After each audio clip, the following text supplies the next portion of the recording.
Hey all, wanted to give you the best visual settings for Spider-Man 2 on the PS5.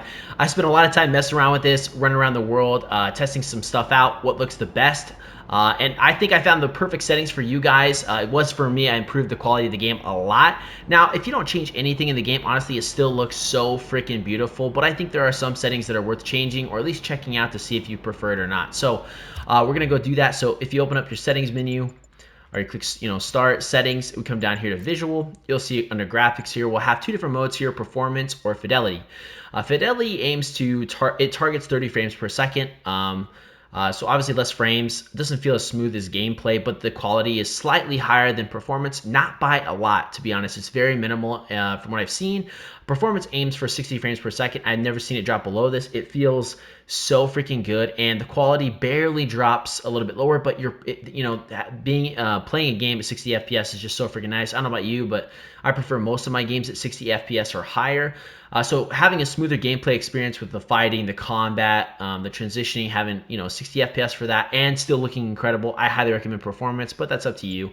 Smooth, I would keep on. What it does is basically it maintains resolution and targets a steady frame rate for that, so always keeping it at that 60 FPS. Looks incredible. You can turn your Hertz display up if you have a higher Hertz monitor. It's really nice, but honestly, I didn't notice a big difference between these two. I have a 180 Hertz monitor at 165, I think, something like that, but I actually kept it off. It still looks great. Absolutely love it. Brightness. So this is actually really nice. It's cool that they actually show you the gameplay here. You can kind of see the difference between the two. I prefer it at 50. I think it's a good brightness here, but if you have a hard time seeing in some dark areas, I might turn this up slightly. Or if you think it's too bright, then turn this down. But I think 50 is perfect for me. Contrast, actually notice a big difference between being at 50. You can tell it looks a little bit washed here with the colors, but if I turn the contrast up, it looks like the colors just pop a lot more. I think it looks better in my eyes. You can even play with this a little higher. I think 65, 70 is a good goal for that. Full screen effects, basically if you turn this off, the intense flashing effects, the effects that happen on the entire screen, if you turn this off, they won't be there any longer. I like them. It helps me feel like immersed in the gameplay. So, that's personal preference. This is a kind of a really cool accessibility feature. So if you have a hard time, you just focus of like going through the map or anything like that, or our screen, having this on will have a focal point in the middle of your screen. There's a little white dot. You can turn that on. Obviously, I'm gonna keep that off. Motion blur, 100% turn this off. Obviously, if you have any motion sickness or you deal with that in these kind of games, turn this off for sure. But I think it just looks better without it on. Film grain, turn this all the way down. It looks so much better without it.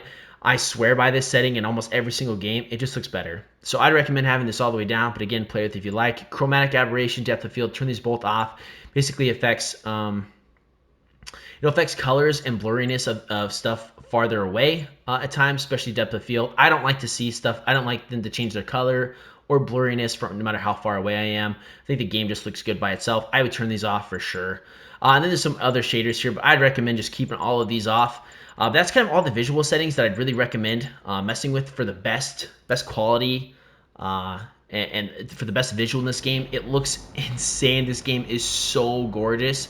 But yeah, let me know if you like these settings or if you recommend another setting that make even the gameplay look even better. Then yeah, let me know down in the comments below, and I hope this video helped you guys out. Thanks for watching.